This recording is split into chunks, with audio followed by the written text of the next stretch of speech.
아멘. 오늘 하나님께서 주시는 은혜의 말씀은 히브리서 11장 22절 한 절입니다.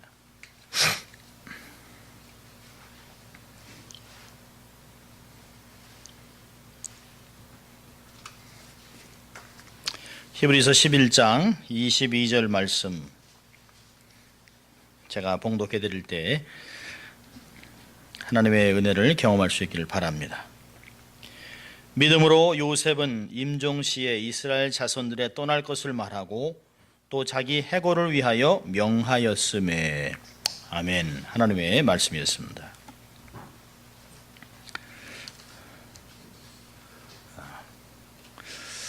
제가 이 눈은 벗었지만 그래도 좀 이게 희미한 게 있습니다. 잘 안 보이고 이게 좀 뚜렷하게 글자를 크게 했는데도 좀 뚜렷하게 잘 안 보이는 게 있습니다만 양해해 주시길 바랍니다. 오늘은 요셉의 믿음에 대해서 말씀을 통해서 함께 보려고 합니다. 참이 주말이 시작되면 왠지 좀 이제 좀 쉬고 좀 이게 밀린 TV도 좀 보고 밀린 프로그램도 보고 좀 이렇게 좀 잠도 자고 또 이러고 싶은 금요일인데요. 이렇게 예배에 참석한 여러분 정말 참 잘 오셨습니다. 얼마나 감사한지 모릅니다. 여러분의 삶을 통해 히브리서 11장이 계속해서 쓰여나가고 있다고 하는 것, 하나님이 여러분의 삶을 누구누구는 믿음으로 살았다라고 하는 기록들을 해나가는 것을 우리가 얼마나 또 감사하고 또 그렇게 확신하는지 모릅니다. 지난주에 설교하렸던 내용과는 180도가 다른 사이드를 제가 보고 있습니다. 지난주도 원래 요셉의 삶을 다루려고 했습니다마는 눈이 아프면서 이렇게 생각들을 좀 열어놨습니다. 제가 준비한 설교를 내려놓고 하나님께서 보라고 하는 쪽으로 성경을 다시 한번 들여다보면서 지난주 설교하고는 완전히 다른 매뉴스크립트로 설교를 하게 됩니다. 그래서 제가 자꾸 들여다보게 됩니다. 다른 설교를 하기 때문에 제 마음이 하나님이 또 새롭게 요셉에 대한 새로운 깨달음을 주셨고 새로운 은혜를 주셨습니다. 얼마나 감사한지 모릅니다. 오늘은 이 요셉의 삶을 통해서 귀한 교훈을 받고 은혜 받기를 소원합니다. 야곱은 마치 인생이 마지막 피날레 같은 인생이었다면 요셉은 오뚜기 같은 인생입니다. 오뚜기의 사이즈가 점점 커지는, 작은 거로 시작해서 점점 커지는 삶이 요셉의 삶입니다. 어떤 면에서는 이모저모로 수도 없는 세파, 수도 없는 고난, 환난, 어려움이 그의 삶을 계속 넘겨뜨리고 잡아뜨리고 좌절하고 어떤 면에서는 극단적인 결정을까지 할 수밖에 없는 그런 인생임에도 불구하고 요셉은 또 일어납니다.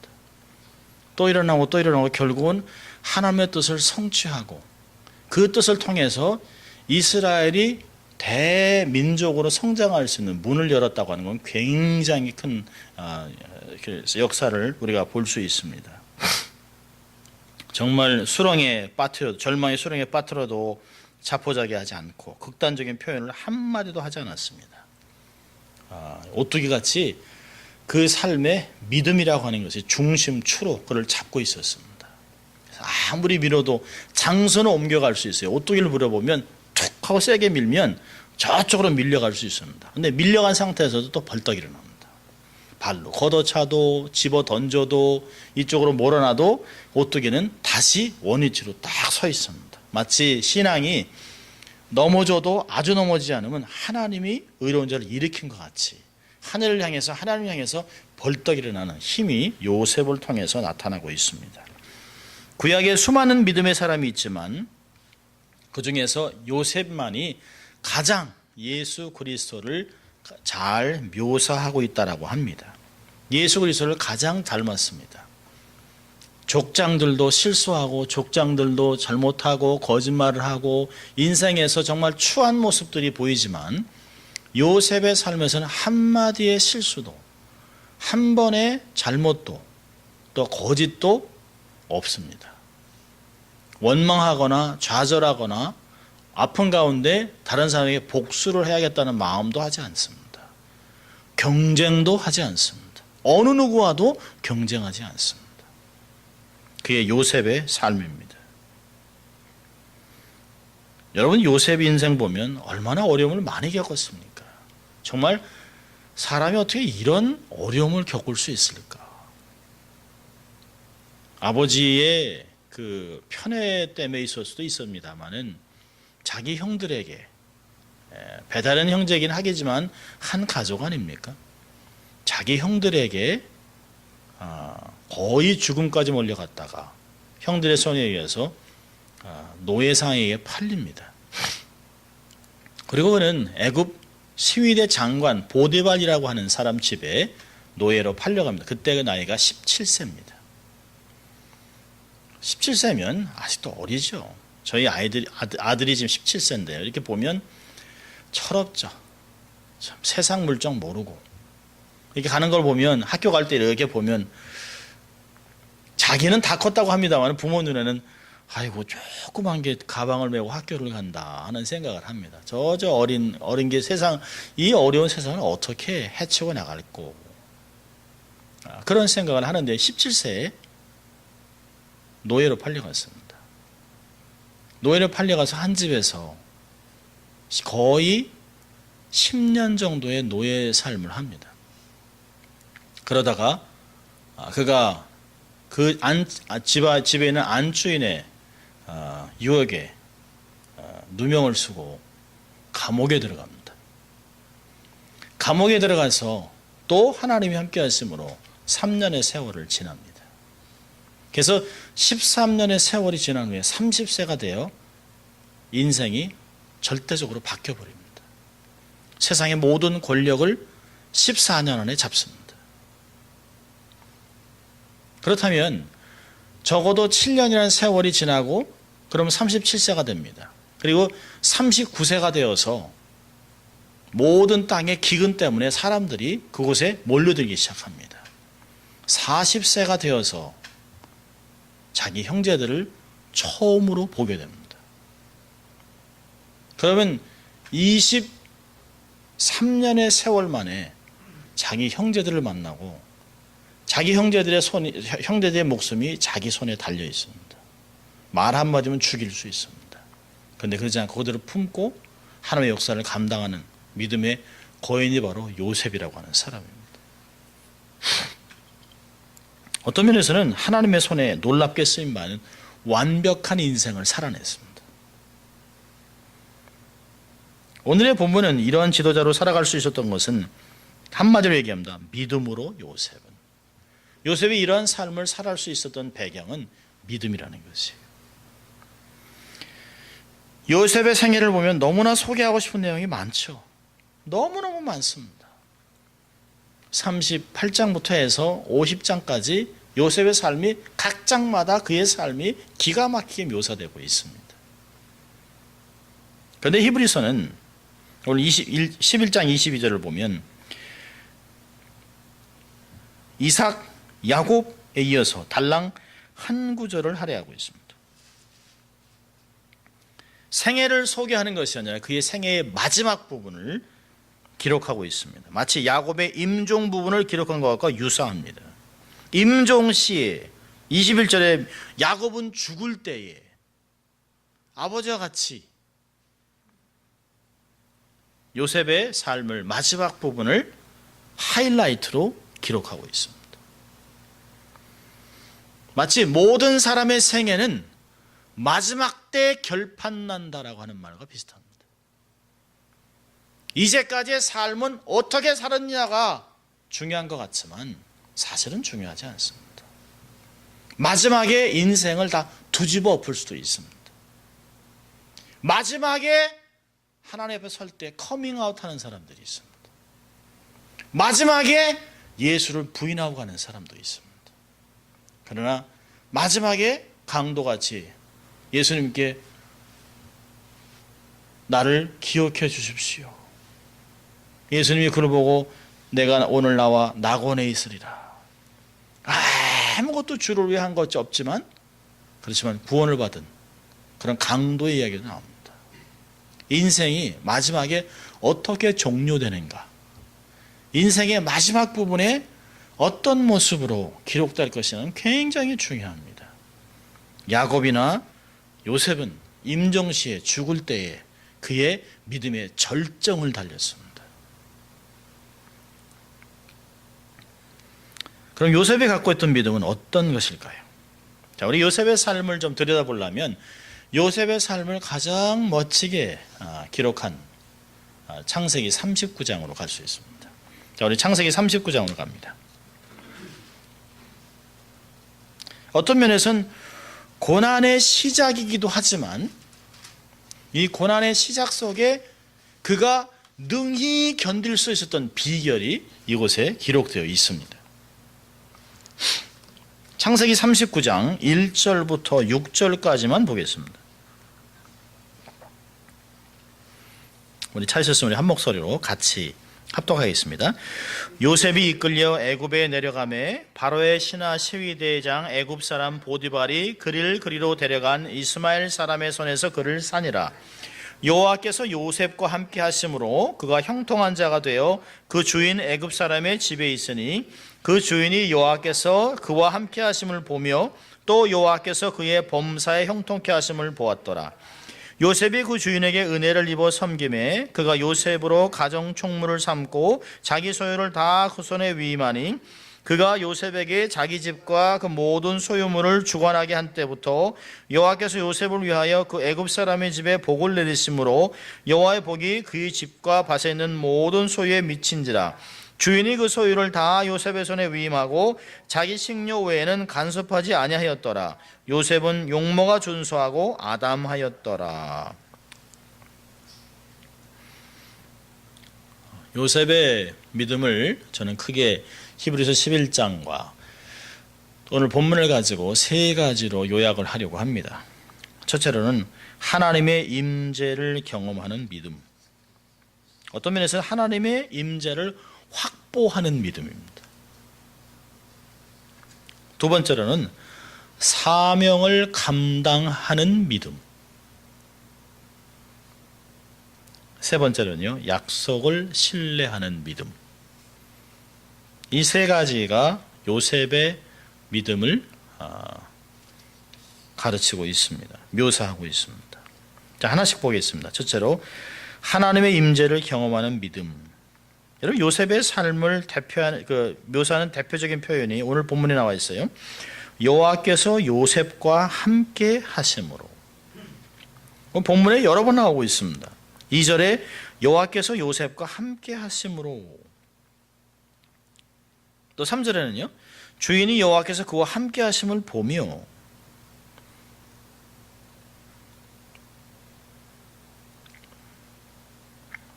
또 그와 함께 여호와께서 그의 범사에 형통케 하심을 보았다. 또 5절에 보니까 여호와께서 요셉을 위하여 애굽 사람 중에 복을 내렸다. 여호와의 복이 2절에 형통한 자가 되어. 하나님이 함께 하심의 결과는 범사의 형통입니다.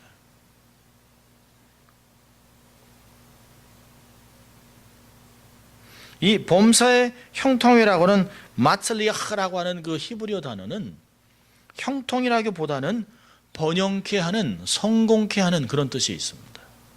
어떤 형통 그러면 우리가 만사형통 이렇게 생각할 수 있습니다만은 자기의 삶을 통해서 자기만이 그렇게 되는 것이 아니라 원래 미살리라고 하는 그 히브리어 단어는 어떤 의미가 있냐면 자기의 삶을 통하여 주위와 환경과 타인을 번영케 하는, 성공케 하는, 마치 그 창세기 12장에 아브라함에게 주었던 너는 축복이 된다. 축복의 통로가 아닙니다. 축복이 된다. 세상에 축복이 된다.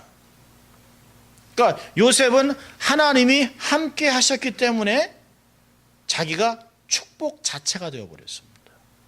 자기로 인하여 자기와 함께 있었던 주위의 환경 속에서 하나님이 번영케 하고 성공케 하고 확장하고 넘치는 복을 주신 것을 알 수 있다라고 하는 것입니다.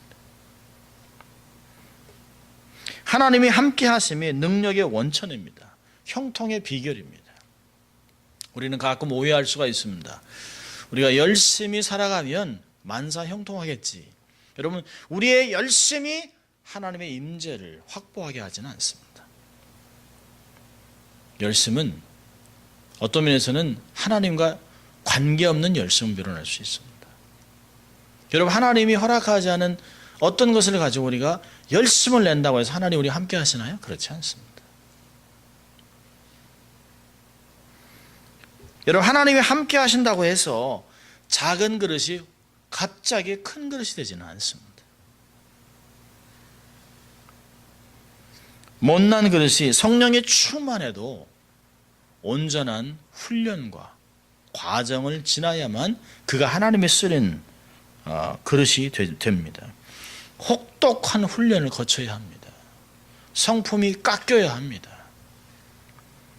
그래야 내 안에 있는 삶에 있는 불순물이 제거되고 하나님이 쓰시기에 합당한 온전한 깨끗한 그릇이 된다라고 하는 것입니다.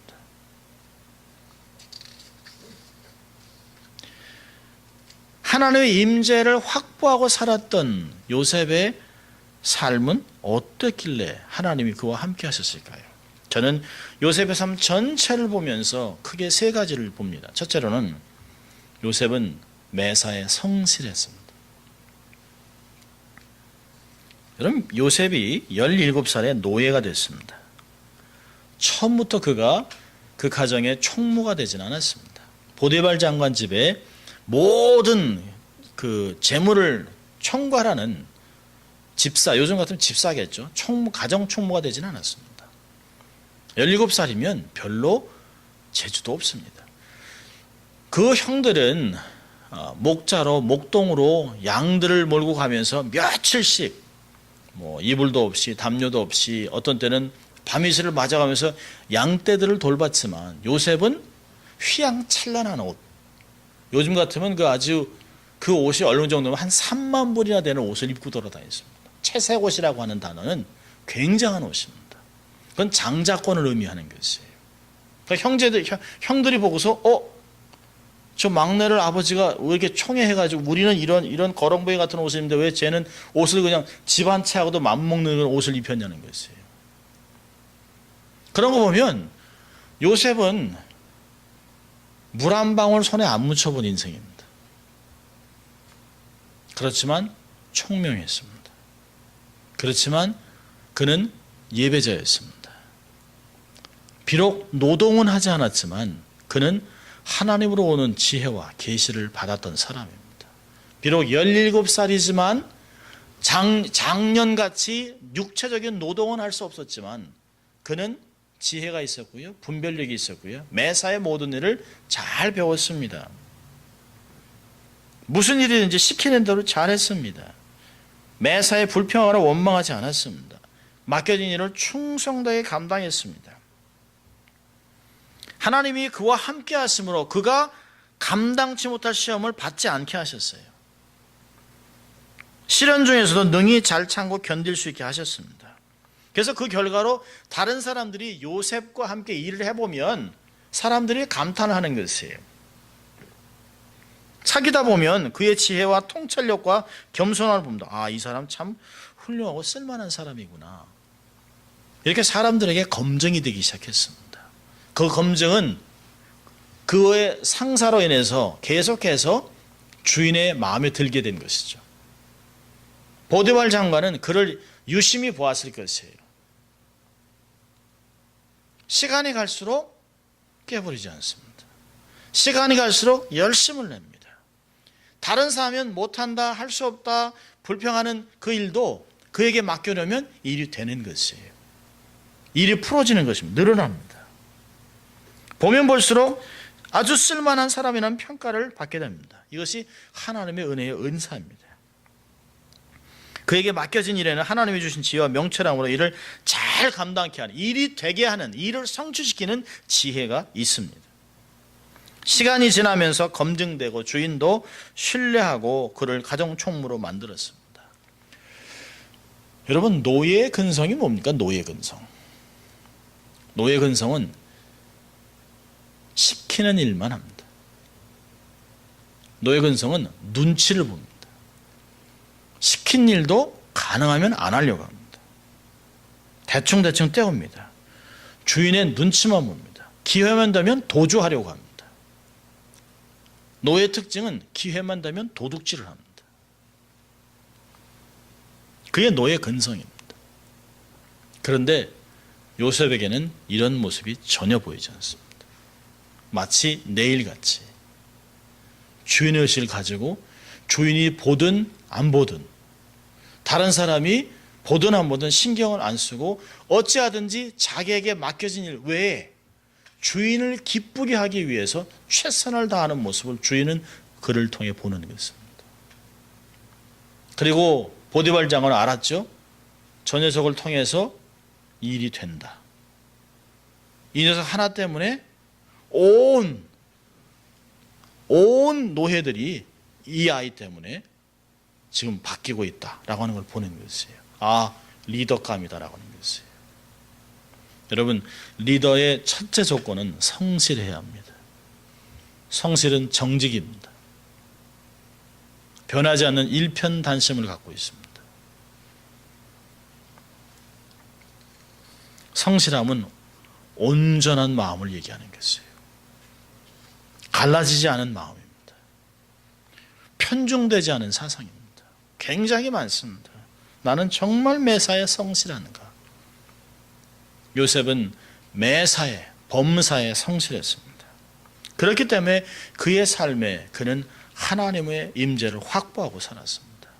두 번째로 하나님 임재를 삶에 확보했던 요셉의 삶은 거룩한 내면과 행실이 있었습니다. 거룩한 내면과 행실이 있었습니다. 언행일치, 도덕적인 품성에 훈련되어 있었습니다. 여러분, 요셉은 성실한 뿐만이 아닙니다. 오늘 그 창세기 39장 6절 뒷부분을 보면 느닷없이 이런 말이 나와요. 요셉은 용모가 준수하고 아담하였더라. 여러분, 1절에서 6절까지는 상당한 세월이 지난 것이에요. 얼마나 세월이 지났어요? 10년이라는 세월이 지났습니다. 그냥 17세가 아닙니다. 그가 가정 총무가 된 것이에요. 그러니까 27세 피 끓는 젊은입니다. 여기에 요셉이 이렇게 어린애 청소년 같이 이렇게 아담한 그 정도가 아닙니다. well built. 육체적으로도 건강하고, 여러분 보세요. 요셉의 어머니 라헬은 이쁜 여자입니다. 야곱도 건강하고 건장한 사람입니다. 아내 넷을 통해서 아들을 11명, 12명 딸을 낳는, 그리고도 지치지 않는 사람입니다.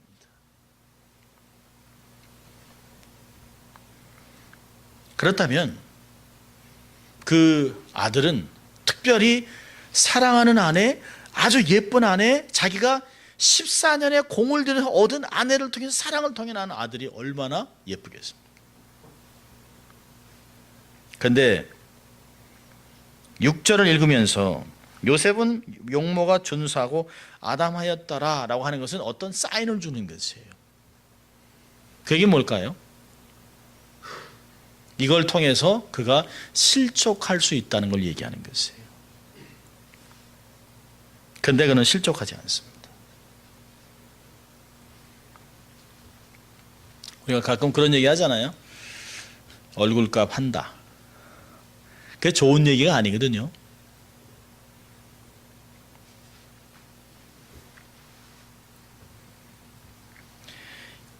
여러분, 이 요셉이 정말 잘생겼다는 것이에요. 용모가 준수하고 아담하였다는 것은 노예임에도 불구하고 그가 노예같이 생긴 것이 아니라 꼭 귀족 같은 귀태가 났다는 것입니다.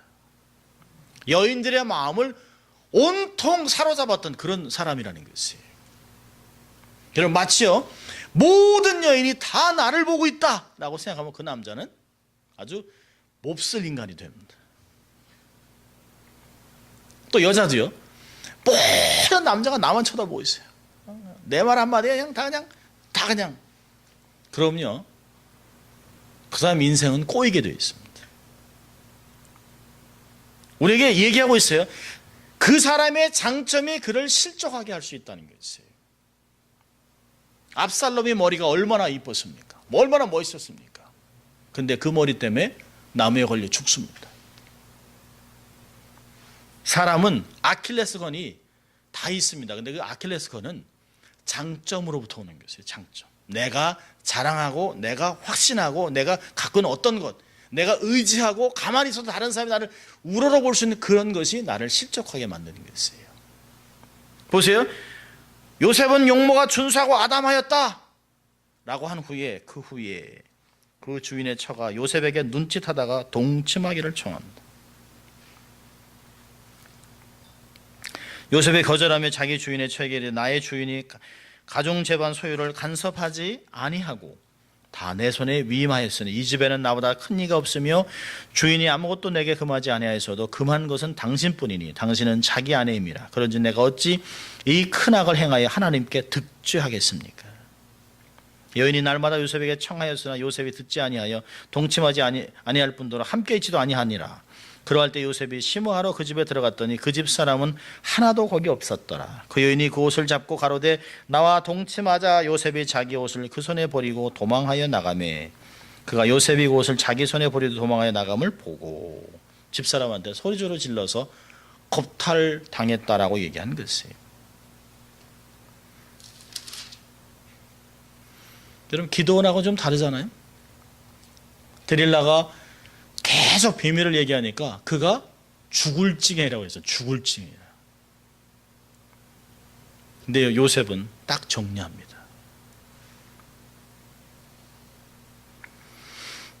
요셉이 그 집안의 총무가 됐어서도 다른 사람을 아마 자비와 긍휼 또 이렇게 부드럽게 사람들의 마음을 사서 통솔했을 것이 절대로 거칠게 대하지 않았습니다.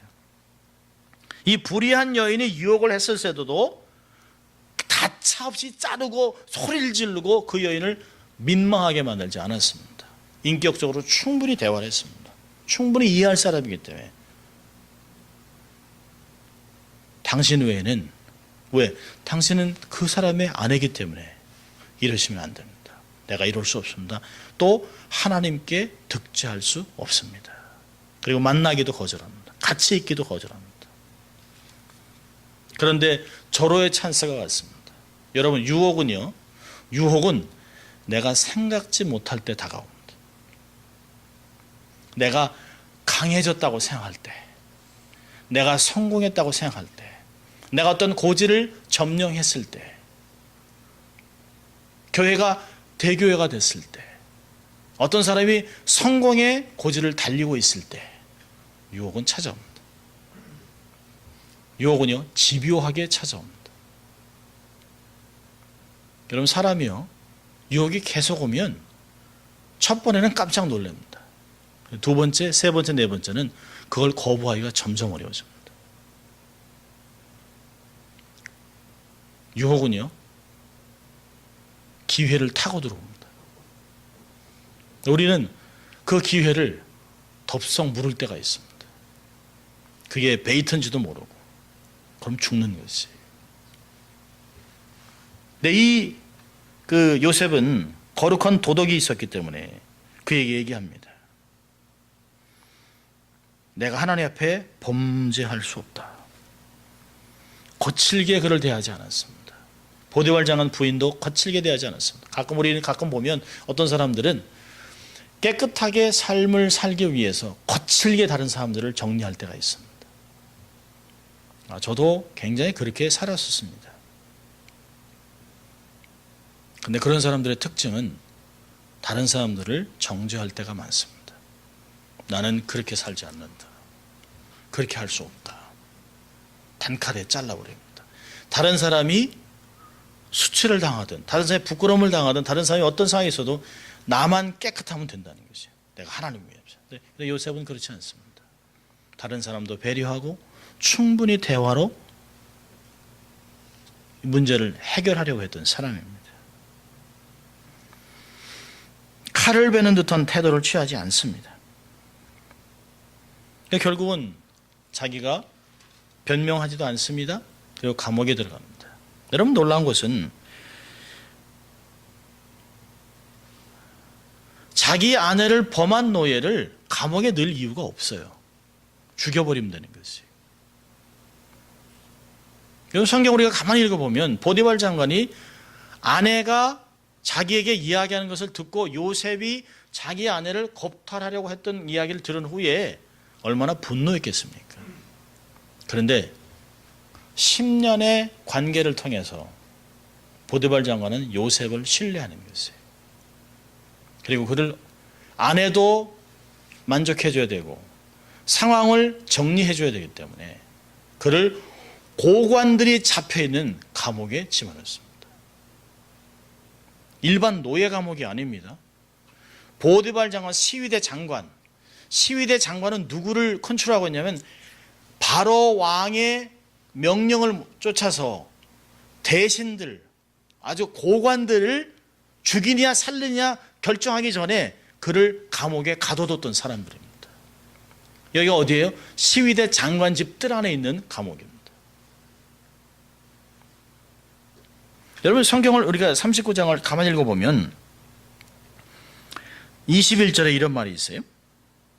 39장 21절에 여호와께서 요셉과 함께 하시고 그에게 인자를 더하사 전옥에게 은혜를 받게 하시며 전옥의 옥중 죄수를 다 요셉의 손에 맡김으로 그 재반 사물을 요셉이 처리하고. 여러분, 전옥이 마음대로 죄수를 등용할 수 없습니다.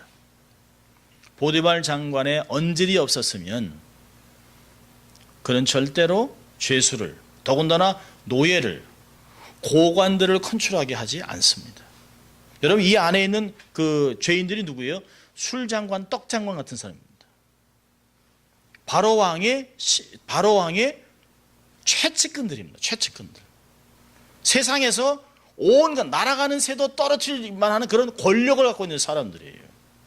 그런 장관, 대신, 이런 세컨맨, 터드맨, 좌의정, 우의정 같은 사람들이 갇혀있는, 그 고관들이 갇혀있는 감옥에서 일갓 한낱 노예를 전옥이 일을 맡길 수가 없습니다. 그 이야기는 보디발 장관이 요셉을 얼마나 신뢰했는지를 얘기하는 것이에요.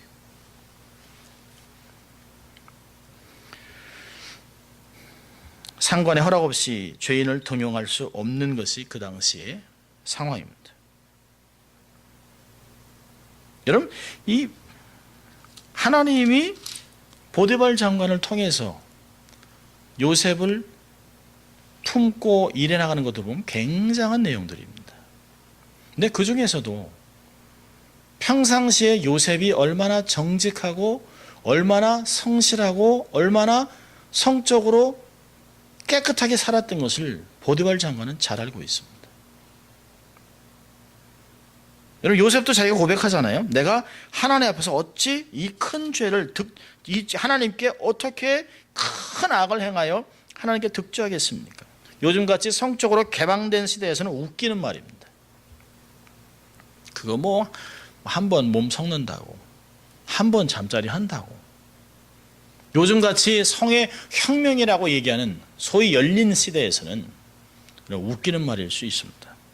그런데 그가 이렇게 높은 도덕을 갖고 있을 수 있는 이유는 하나님의 거룩을 경험한 사람이기 때문에 그렇습니다. 고린도후서 7장 1절은 얘기합니다. 우리가 하나님을 경외함으로 거룩을 이루어 나간다. 하나님의 거룩을 보기 전에는 모두 상대적인 거룩의 기준을 갖고 있습니다. 내가 저 사람보다는 낫지. 아니, 내가 저렇게까지는 안 하는데, 내가 저 정도까지는 안 합니다. 그래도 내가 저 사람보다 낫지요. 똥 묻은 개가 겨 묻은 개를 욕하는 거랑 똑같습니다. 사람들은 고만고만해요. 그런데 그 고만고만한 인생이 언제 획기적인 삶의 변화가 있느냐? 하나님의 거룩을 경험하고 나서부터. 여러분, 요셉의 삶은 기록하지 않지만 하나님의 계시를 받고 하나님의 꿈의 해몽을 통해서 하나님의 지혜와 계속해서 하나님이 말씀하셨던 인생입니다. 힘든 삶을 견딜 수 있었던 힘은 어디서 나올까요? 하나님과 끊임없이 대화하고 끊임없이 하나님의 음성을 통해서 위로와 격려와 새로운 소망과 비전을 들었기 때문에 요셉은 하루하루를 살아갈 수 있었어요. 사람의 눈치를 보지 않았습니다. 사람들의 평가가 중요한 것이 아니에요. 하나님이 나를 어떻게 여기고 있고 내가 어떠한 존재가 되어야 된다고 하는 것을 너무나 잘 알고 있기 때문에 아무리 비록 아무도 보지 않지만 하나님이 나를 보고 있다고 하는 것, 하나님의 거룩한 눈으로, 하나님의 불구한 눈으로 내 생명, 내 안까지 들여다보고 있는 그 상황 속에 내가 어떻게 하나님께 득죄할 수 있겠냐라고 얘기하는 것입니다. 여러분, 그렇다면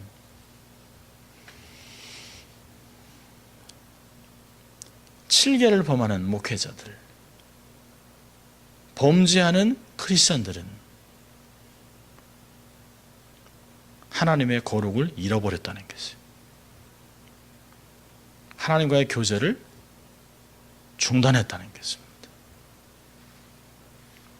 하나님과의 교제가 직업이 된 것이에요. 하나님과의 친밀함이 삶의 기쁨이 되지 않았습니다. 여러분, 말씀을 증거하는 삶이 목회자의 기쁨과 즐거움과 또 한편으로는 두려움이 되지 않는다면 이 목회는 한갓 돈 버는 직업이 되는 것입니다. 돈 버는 직업이 되면 사람을 의식합니다. 돈 버는 직업이 되면 내게 주어진 일만 하면 되는 것이에요. 절대 기준이 필요 없습니다. 그런데 요셉은 하나님을 의식하는 삶을 살았습니다. 이걸 코람데오라고 얘기합니다. 하나님 앞에 서 있다. 아무도 보지 않지만 하나님은 나와 함께 하신다. 한국의 유명한 부흥사이셨던 이성봉 목사님이라는 분이 있어요. 성결교회 부흥사 목사님이신데요. 오래전에 소치하셨습니다만 그분은 평상시에 걸어다니면서 주먹을 딱 쥐고 다니셨습니다. 그래서 그를 모셨던 임동선 목사님께서 여쭤봤던, 목사님 왜 주먹을 이렇게 쥐고 다니십니까? 그러니까 그분이 이렇게 얘기하셨대요. 나는 지금 주님과 손잡고 가는 길이야. 내가 이 손을 놓으면 죽어. 그러니까 평생 주 앞에 위대한 삶을 살 수 있었던 것입니다. 하나님을 의식하는 삶을 살았기 때문에 하나님의 임재 앞에서 죄를 거부할 수 있었습니다. 세 번째로 하나님의 임재를 삶에 확보했던 요셉의 삶은 자비와 공의를 실천했습니다. 요셉이 감옥에서 죄수들을 잘 통솔하는 모습을 보면 사람들의 마음을 얼마나 잘 이해하고 잘 헤아려 듣는지 몰라요. 여러분, 감옥에 갇힌 사람들의 특징이 뭡니까? 원망, 불평, 분노, 언제 죽을지 모르니까 두려움. 그래서 거의 폭발 직전입니다. 내가 무슨 잘못을 했길래, 한편으로는 막 소리도 지르겠죠. 내가 누군지 알아? 내가 술장관이야. 내가 떡장관이야. 내가 나가기만 하면 너희들 다 죽일 수 있어 라고 얘기할 수도 있겠죠. 이 전옥 같은 사람이 무슨 힘이 있겠습니까? 사실 진짜 그럴 수 있겠죠. 만약에 이분이 풀려난다면 내가 죽을 수도 있어요. 감옥에 갇힌 사람들은 하루에도 12번씩 20번씩 정신 착란을 경험한답니다. 그리고 아무도 자기 얘기를 들어주지 않기 때문에 나는 정말 잘못한 게 없어. 나는 정말 정직해. 누군가 모함한 것이야. 이놈 때문에 그런 것이야. 환경이 이래. 막 얘기하다가도 살려주세요. 막 이런다는 거예요.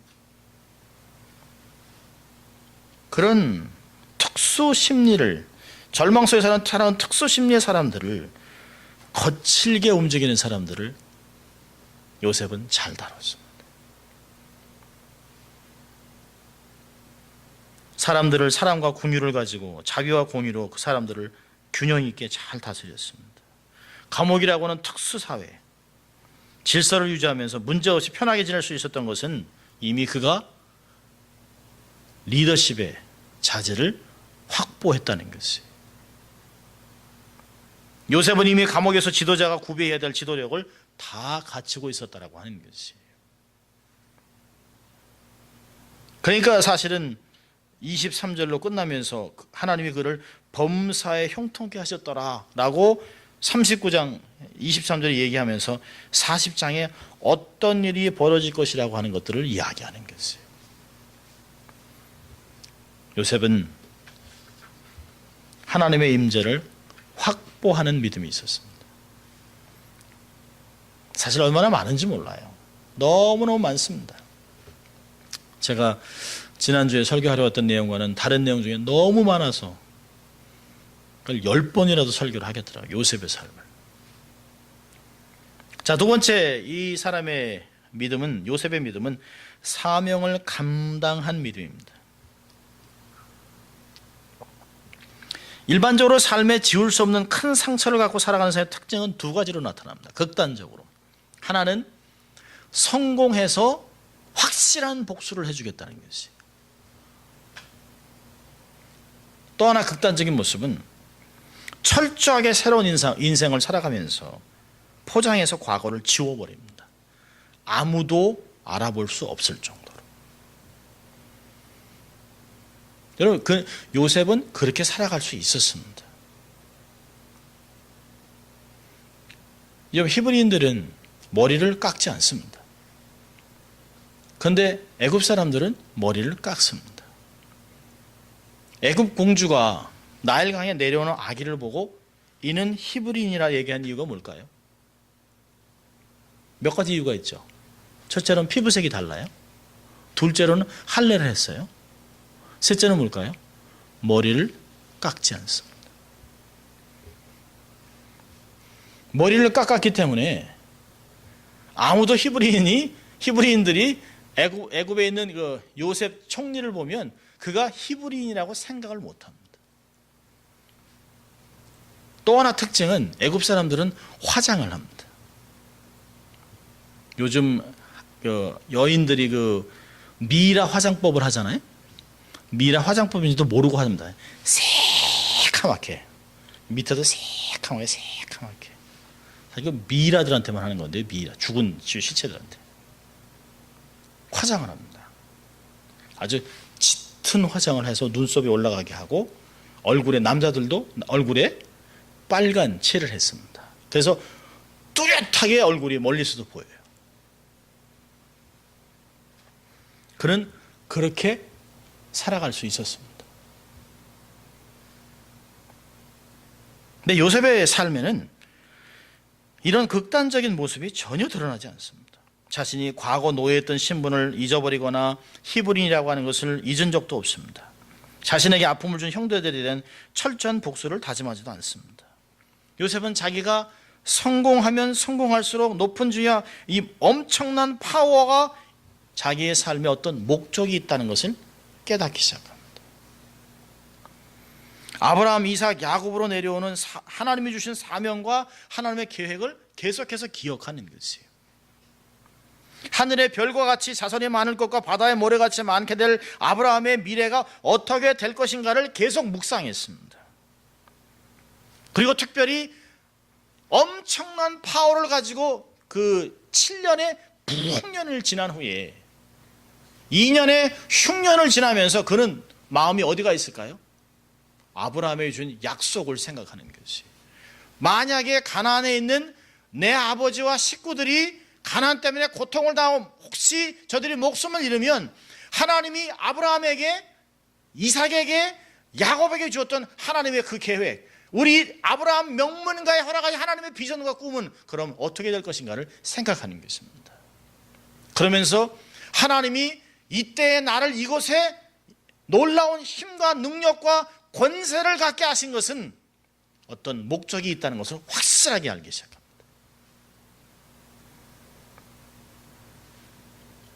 내가 왜 이곳의 총리가 되었는가? 왜 이 자리에 있는 것일까? 이것은 가족을 살리고 하나님의 뜻을 성취하려는 도구가 되라고 하는 것이 아닐까라고 생각하는 것이에요. 7년의 풍년으로 7년의 가뭄을 감당하게 예비합니다. 여러분, 창세기 47장을 보시기 바랍니다. 창세기 47장을 보면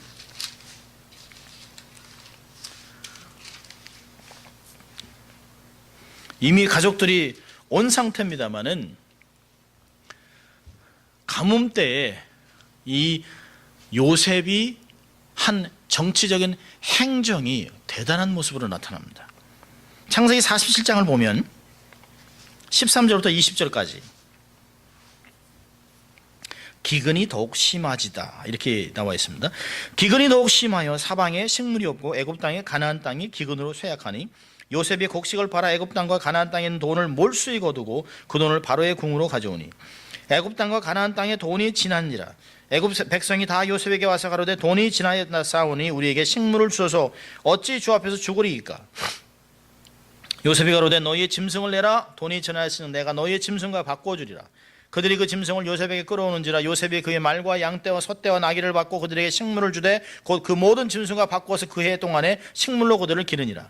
그 해가 다하고 새해가 되매 무리가 요셉에게 가서 그에게 고하되 우리가 주께 숨기지 아니이다. 우리의 돈이 다하였고 우리의 짐승떼가 주께로 돌아갔사오니 주께 낼 것이 아무것도 남지 아니하였고 우리 몸과 전지뿐이니이다. 우리가 어찌 우리의 전지와 함께 주의 목전에 죽으리이까. 우리의 몸과 우리 토지를 식물로 사소서. 우리가 토지와 함께 바로의 종이 되리니 우리에게 종자를 주시면 우리가 살고 죽지 아니하고 전지도 황폐치 아니하리이다. 그러므로 요셉이 애굽 전지를 다 사서 바로에게 드리니 애굽 사람이 기근에 몰려들어 각기 전주를 팔미라. 땅이 바로의 소유가 되니라. 여러분, 요셉이 총리가 되었을 때는 특별히 애굽에는 새로운 왕조가 시작됐습니다. 힉소스 왕조라고 하는 옛날 원래 없었던 왕조를 뭐라고 힉소스, 그러니까 기마 문화가 있는 힉소스 왕조가 들어왔습니다. 그들도 역시 셈족입니다. 그래서 요셉을 등용한 것이에요. 요셉도 셈족입니다. 같은 보디발 장관도 셈족입니다. 그래서 같이 원래 애굽 족속과는 다른 셈족이 들어왔기 때문에 그들을 등용한 것이에요. 그러니까 마치요 우리 한국이 일본에게 압제당하면 힘 있는 사람들은 그 정부에 도움을 주지 않습니다. 언제든지 전복을 기대합니다. 그래서 이 바로 왕이 전국에 있는 봉건 왕들에게 힘을 못 쓰고 있는 것이에요. 여차하면 이들이 함께 연합해서 중앙을 침범했기 때문에 힘이 없어요. 그런데 이 모든 것들을 다 정리합니다. 여러분 보세요. 요셉이 어떻게 하시나요? 요셉 보면 첫째로는 곡식을 받아 돈을 다 몰수히 거둡니다. 14절 보니까 돈을 다 거두어요. 두 번째는요, 돈이 다 한 후에 짐승을 다 거둡니다. 17절에 모든 짐승, 말, 양떼, 소떼, 나귀를 받고 곡식을 내줍니다. 그러고 나서 그 다음 해가 되니까 18절에요. 돈도 다 떨어졌고 짐승도 다 떨어지니까 어떻게 해요? 땅을 내놓습니다. 땅을. 왕들도 땅을 내놓습니다. 그리고 뭘 내놔요? 자기들이 바로의 수하의 종이 되겠다고 얘기합니다. 이걸 통해서 애굽이 최강국이 됩니다. 중앙집권대 엄청난 왕권이 형성됩니다. 그러니까 바로를 통해서 이 바로에게 그 요셉이 온 나라를 연합해서 바로의 손에 갖다 놨습니다. 근데 그 애굽 땅이 전체가 누구 손에 있어요? 요셉의 손에 있습니다. 그 시대에 가장 안전하고 가장 강한 나라, 가장 문화가 발달한 나라 속에 요셉이 자기의 식구들을 먹입니다. 가장 강력한 왕권과 중앙집권제를 만들어놨습니다. 자신을 통해 애굽을 강대국으로 만드신 이유를 골똘히 생각하면서 가뭄이 시작돼서 사람들이 곡식을 사러 올 때 형들이 오나 봤습니다. 여러분 식구들이 몇 명이나 나왔습니까? 자기의 피부치들만 70명입니다. 그리고 양과 떼를 모는 그 가족들이 거의 2,000명이 넘습니다. 제가 여러분 처음에 말씀드렸어요. 아브라함이 본토 친척 아비집을 떠날 때 얼마나 많은 식구가 떠나냐. 거의 2,500명이 되는 숫자가 떠났습니다. 그렇다면 이삭이 거부가 되었습니다.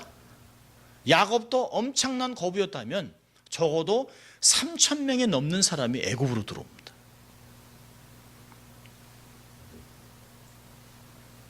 여러분 이 사람들을 어떻게 할 것인가를 요셉이 준비한 걸 보십시오. 요셉이 그들을 이 땅에 데려오기 위해서 철저한 준비를 하는데 어떤 땅을 고를까요? 고센 땅을 택합니다. 고센 땅. 46장을 보십시오. 창세기 46장.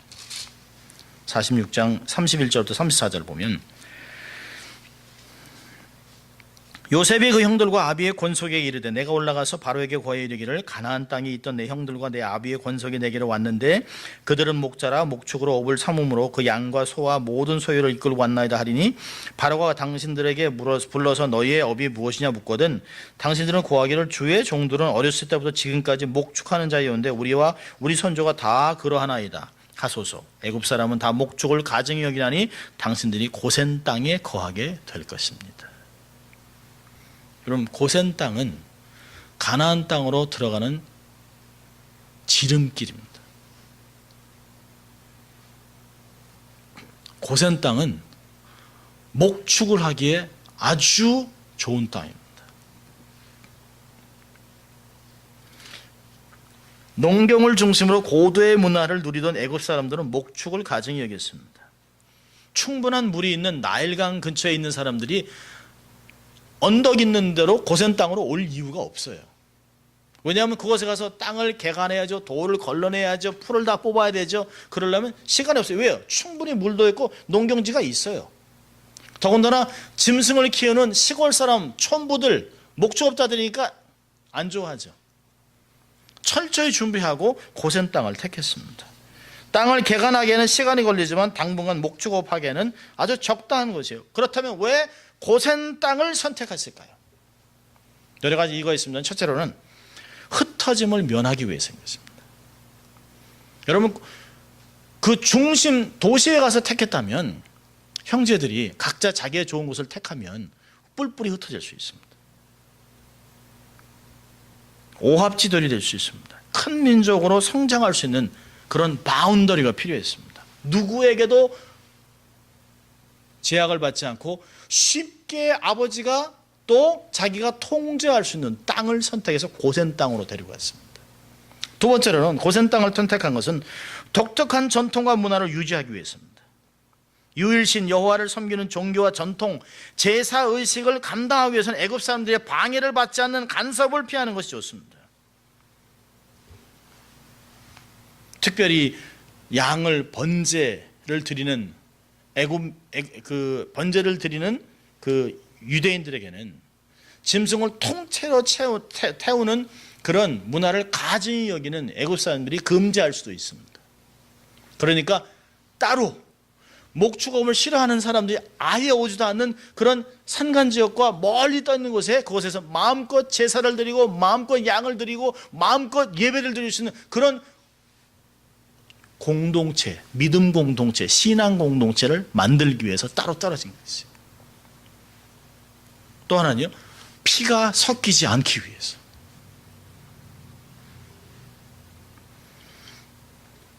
또 하나는요, 이방 종교와 휩쓸리지 않기 위해서. 특별히 애굽 문화는 음란 문화입니다. 이곳에 자신들을 거룩하게 지켜나가기 위해서는 외진 곳에 살아가는 것이 필요해요. 그렇다면 요셉은 늘 자신에게 이렇게 질문했을 것이죠. 왜 나는 여기 있는 것일까? 왜 내가 이러한 인물이 됐을까? 나는 나의 성공과 은사와 경험은 하나님이 왜 허락하신 것일까? 나의 나된 것은 하나님의 은혜인데 그렇다면 이 은혜는 무엇을 위하여 쓰라고 주신 것일까? 하나님이 우리에게 약속하신 하나님의 말씀과 사명과 뜻을 이루기 위해서 내가 있는 것이 아닌가를 늘 생각하는 것입니다. 여러분, 성공은 종착지가 아닙니다. 성공은 하나님의 영광을 위해 사용되는 도구일 뿐입니다. 또 하나 우리가 가끔 오해하는 것이 있어요. 성공은 고생의 보상이 아닙니다. 유난히 고생한 사람들은 겁니다. 자기의 성공과 지금의 안락함은 그 고생의 대가라고 얘기합니다. 그 대가를 보상해 주는 거라고 얘기해요. 그렇지 않습니다. 내게 주시는 재물과 내게 주신 건강과 내게 주신 지식과 모든 것들은 하나님의 뜻을 가지고 내게 맡기신 것입니다. 철저히 기도와 준비를 해서 때가 되어 왔을 때 최대한으로 맥시마이즈 할 수 있도록 우리는 준비하고 있어야 됩니다.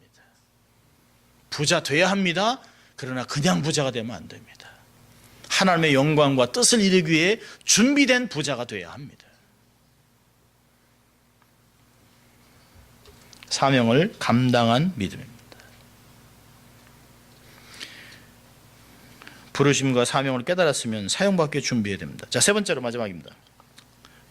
요셉의 믿음은 약속을 신뢰하는 믿음입니다. 여러분, 요셉은 애굽에서는 날아가는 새도 떨어질 수 있는 권세가 있습니다. 애굽 왕이 인장을 내줬습니다. 마치 인감 도장을 준 것이 마음대로 써. 여러분, 더군다나 분열된 애굽 땅을 하나로 통째로 만들어서 돈과 짐승과 모든 재산과 모든 영토의 주권의 모든 것을 다 자기의 손에 갖다 준 요셉을 얼마나 귀하게 여기겠습니까?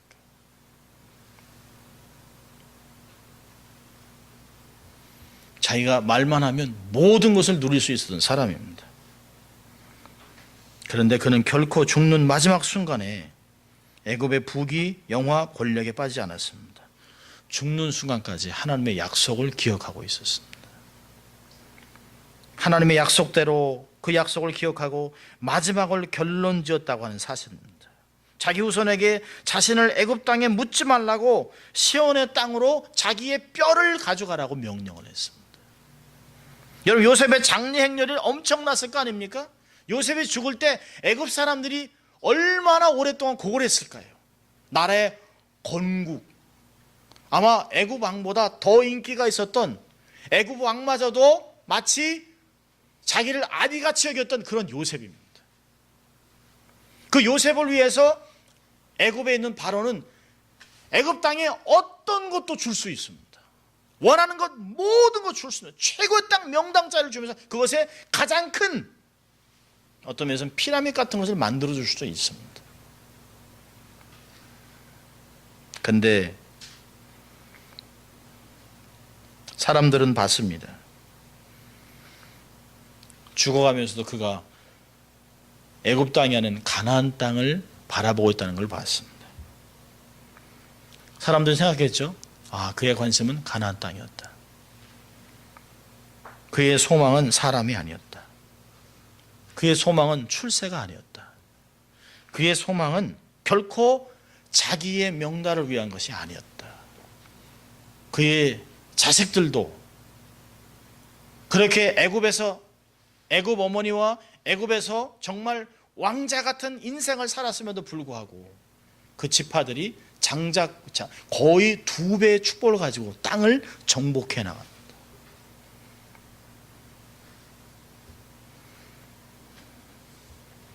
요셉은 늘 하나님을 바라보고 살았습니다. 부귀영화가 나쁘다는 것이 아닙니다. 높은 위치에 오르는 것이, 부자가 되는 것이 왜 나쁩니까? 저는 여러분이 모두 부자가 됐으면 좋겠어요. 다 부자가 좀 되십시오. 아멘도 안 합니다. 세상에 부귀영화 가질 수 있으면 가지세요. 그러나 그것에 안주하면 안 됩니다. 그것이 여러분을 무너지게 하면 안 돼요. 부귀영화를 누리십시오. 그러나 빠지는 마십시오. 어떤 사람은 그래요. 하나님, 나도 좀 돈 좀 줘보세요. 나도 주의 일을 하게 해요. 근데 안 오는 것은 그릇이 안 됐기 때문이에요. 그릇이 안 됐기 때문에. 그가 준비 안 됐기 때문이죠. 그 사람에게 돈을 주면 망가질 것을 알기 때문에 안 주는 것이.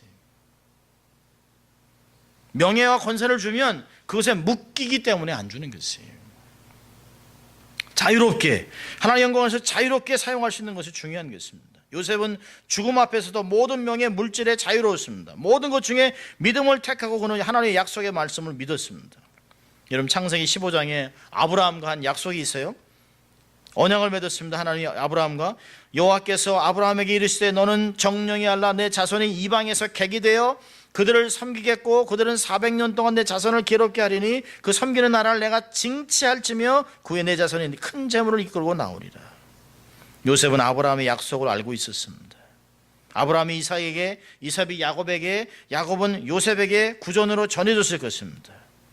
그는 애굽에서 자신이 국무총리로 애굽을 통치하며 식구들이 편하게 살 수 있지만 조금 후면 어려움이 시작된다고 하는 것을 그는 알고 있었습니다. 미래를 보면서 지금은 이렇지만 우리가 결국은 어려움을 당하고 결국 이 땅을 떠나게 될 것이라고 하는 400년 후의 일을 그는 알고 있었습니다.